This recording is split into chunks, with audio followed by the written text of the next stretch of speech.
So remember all of those Abrams tanks that are supposed to be in Ukraine, or at least make it to Ukraine? It doesn't look like it's going to happen anytime soon. Now, before we get into this, please leave a comment and let me know if you think Abrams tanks should even be going to Ukraine. Like the video, subscribe. My name is T-SPLY. Now, let's go back to the past. There was a specific number out there that Joe Biden said would be the appropriate number of tanks to go to Ukraine. That would be 31 Abrams tanks. The reason being, 31 tanks completes a tank battalion, thus giving an effective force to fight against Russian opposition. Now, I'm going to run through all of the issues. Besides the fact that moving a tank is already difficult enough, there are some other factors to consider. Factor number one, if I was to give you an Abrams tank today, that's awesome, but do you have the ammunition? Do you have the training? Do you know how to even use the Abrams tank? So keep this in mind. Even though 31 sounds like a small number of tanks to send to Ukraine, there's still a lot that goes into maintaining one of the most complex tanks in the world. Again, I can't just give you a tank and then you know how to use the tank. Issue number two, the United States has 8,000 tanks right now. And the thinking was, well, why not just give some of our tanks to Ukraine? Well, that's still 31 tanks and still a battalion to take away from the force of the United States. So that is something to also consider. I know a lot of you out there are like, well, who cares? It's 31 out of 8,000. That's still an entire battalion.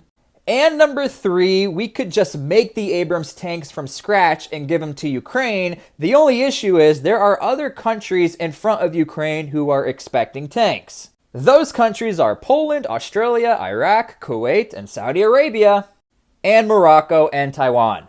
Now, I tried to find how long it takes to make one Abrams tank, and there's no specific number out there, but let's just say it's not an overnight thing. It's actually pretty difficult to make a tank.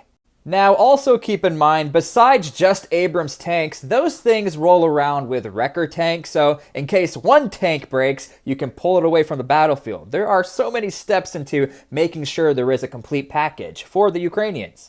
We can even see this done with the Bradley fighting vehicle, which I know looks like a tank and it's not technically a tank. We gave them Bradley fighting vehicles, but at the same time, that included the entirety of a package. A couple of Ukrainian battalions just completed training on Bradley fighting vehicles. Now, our old pals Germany, they are stepping in to sell Ukraine some of their older Leopard 2 tanks. And according to some sources I found, that would be about 88 tanks. But again, if I give you a Leopard 2 tank, that means nothing. You still have to learn the training, learn the process. Every tank is different and every tank operates, a little more different than the other. So here's my opinion on the entirety of the situation. I think President Biden was like, yeah, sure, just have some tanks. What's the big deal? Not realizing what the entire implications were of just giving you an entire tank battalion.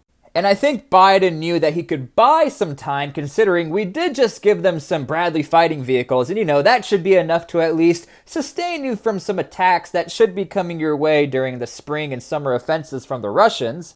And of course, Russia has been extremely verbal of the fact that we are going to be sending tanks to Ukraine. They're really pissed off about it. I also think there's a really big issue with China-Taiwan going on, so the United States needs to pick between Ukraine or Taiwan. Who are we going to pick? Who are we going to support? Yes, we support both, but we got to send tanks to both. Who's more important? So yeah, let me know what you guys think. I think eventually the tanks will make it to Ukraine, and who knows what the war will be like by then. Leave a comment below, like, subscribe, and we'll see you later with some more updates around the world.